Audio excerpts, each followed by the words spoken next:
రాష్ట్రంలో గ్రామంలో ప్రతి ఒక్క వీధిలో ప్రతి ఒక్క పట్టణ ప్రాంతాల్లో ప్రతి ఒక్క గలీలో బెల్ట్ షాపుల బెడద విపరీతంగా పెరిగిపోయింది. దానికి సంబంధించిన ప్రశ్న ఈరోజు ప్రభుత్వాన్ని అడిగి ఒక బెల్ట్ షాపుల బెడద నుంచి ప్రజలకు విముక్తి కలిగిస్తారా అనే ఒక అంశం పైన ప్రశ్న ఉంటే వారికి నచ్చిన ప్రశ్నలన్నీ తీసుకొని మా ప్రశ్న రాగానే హౌస్ని వాయిదా వేయడం చూస్తే చాలా బాధాకరమైన విషయం.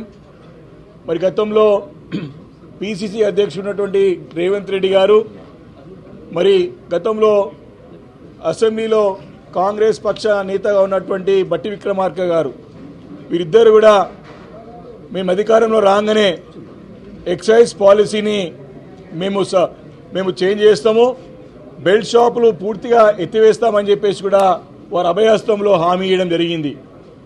ఏడాది కావస్తోంది, సంవత్సరం పూర్తి అయిపోయింది. బెల్ట్ షాపులు తీయకపోగా ఇంకా బెల్ట్ షాపులను ప్రోత్సహించి పెద్ద ఎత్తున ప్రతి వీధిలో ప్రతి గల్లీలో ఈరోజు బెల్ట్ షాపులు పెరిగిపోయినాయి. వారిని బెల్ట్ షాపులు నియంత్రించడానికి ఏమేమి మీరు యాక్షన్ తీసుకున్నారంటే వారు ఇచ్చిన సమాధానంలో చూసాం. లిఖితపూర్వక సమాధానంలో పూర్తిగా బెల్ట్ షాపులను ప్రోత్సహించే విధంగా వారి యొక్క చర్యలున్నాయి. ఆబ్కారీ శాఖ వారి కానివ్వండి, పోలీస్ శాఖ వారి కానివ్వండి, ప్రభుత్వం తీరు కానీ కేవలం ఎన్నికల సమయంలో ఎన్నికల కోడ్ ఉన్నప్పుడే కేసులు అయినాయి తప్ప దాని తర్వాత నామమాత్రంగా రాష్ట్ర వ్యాప్తంగా 100-150 అయినాయి.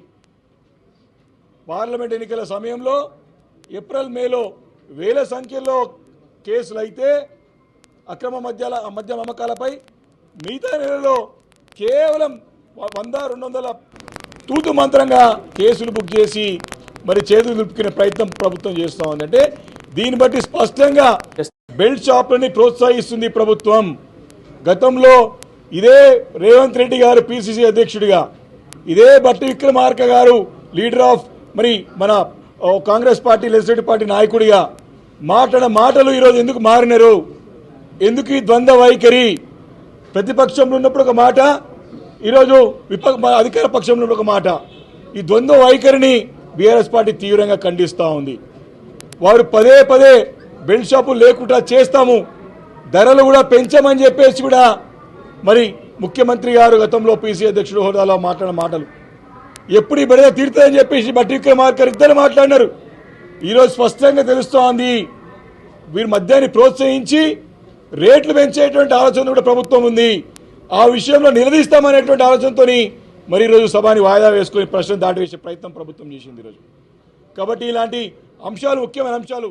దాంతోపాటు ఈ యొక్క బెల్ట్ షాప్ల పేరు మీద గీతా కార్మికుల ఇండ్ల పైన గ్రామీణ వాతావరణంలో గీతా కార్మికుల ఇండ్ల పైన దాడులు చేసి వారిపైన అక్రమ కేసులు బనాయిస్తూ ఉన్నారు.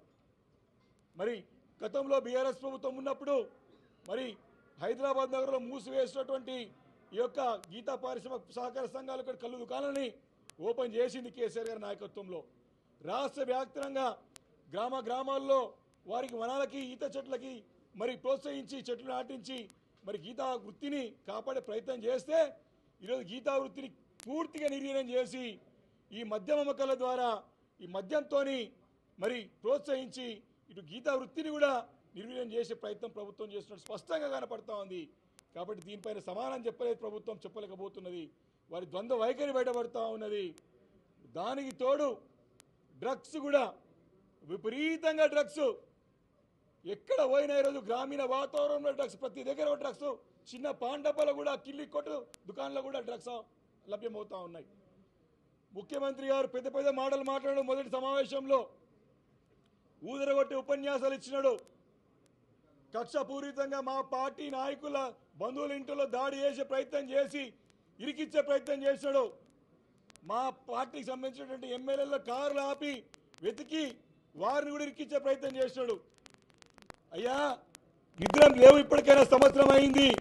నువ్వు మాటలు గాలికి పోయినాయి. ప్రతి దగ్గర డ్రగ్స్ విపరీతంగా జరుగుతూ ఉన్నాయి. డ్రగ్ నియంత్రణలో పూర్తిగా విఫలమైంది ప్రభుత్వం. కాబట్టి ఇలాంటి అంశాలను కూడా ప్రశ్న అడుగుతామని ప్రభుత్వంని బీఆర్ఎస్ పార్టీ గొంతులొక్కే ప్రయత్నం చేస్తూ ఉంది ఈరోజు ప్రభుత్వం అని చెప్పి ఈ సందర్భంగా మనవి చేసుకుంటూ ఈ యొక్క ప్రభుత్వం ఒక వైఖరిని తప్పకుండా తీవ్రంగా బీఆర్ఎస్ పార్టీ ఎండగడుతుంది. ఇక బెల్ట్ షాప్ల బెడదని గతంలో మీరు ఇచ్చినటువంటి హామీ ప్రకారమే లిఖితపూర్వక ఇచ్చిన హామీ ఉన్నది, మీరు ఇచ్చిన ఉపన్యాసాలు ఉన్నాయి. తప్పకుండా ఈ బెల్ట్ షాపులు నియంత్రించడానికి బీఆర్ఎస్ పార్టీ తరఫున పోరాటం చేస్తాం. అదేవిధంగా గీతా కార్మికుల వృత్తిని కూడా కాపాడటానికి కూడా బీఆర్ఎస్ పార్టీ అండగా ఉంటుంది. దానికి తోడు వీరు కూడా మద్యం దుకాణాలు కూడా లైసెన్స్లో కూడా మరి గీతా వృత్తిపైన ఆధారపడే వారు కూడా మేము రిజర్వేషన్ ఇస్తామని చెప్పి కూడా వారి యొక్క మేనిఫెస్టోలో పెట్టినారు. ఇవన్నీ కూడా ప్రశ్నించాల్సిన అవసరం ఉన్నది. కాబట్టి దీనికి జవాబు చెప్పాల్సినటువంటి బాధ్యత ప్రభుత్వం పైన ఉన్నది. ఏడాదిగా వస్తూ ఉంది, దాటవేసే ప్రయత్నమే తప్ప సమాధానం చెప్పడానికి, తప్పును సరిదిద్దుకోవడానికి, వారు ఇచ్చిన హామీలు నిలబెట్టడానికి ఇలాంటి ప్రయత్నం చేస్తలేదని చెప్పేసి కూడా ఈ సందర్భంగా మనవి చేసుకుంటూ, ఖచ్చితంగా ప్రభుత్వం మెడలు వంచుతాం, నిలదీస్తాం. మాకు భయపడి గజగజలాడేసి తప్పించుకునే ప్రయత్నం చేస్తున్నారు. ఇటు అసెంబ్లీలో కానీ ప్రజాక్షేత్రంలో కానీ కాంగ్రెస్ పార్టీ ప్రభుత్వాన్ని భరతం పడతాం. వారు ఇచ్చిన హామీలని అమలు చేసే వరకు కూడా గ్రామాన కూడా ఈ ప్రభుత్వాన్ని నిలదీస్తామని చెప్పేసి కూడా హెచ్చరిస్తా ఉన్నాను.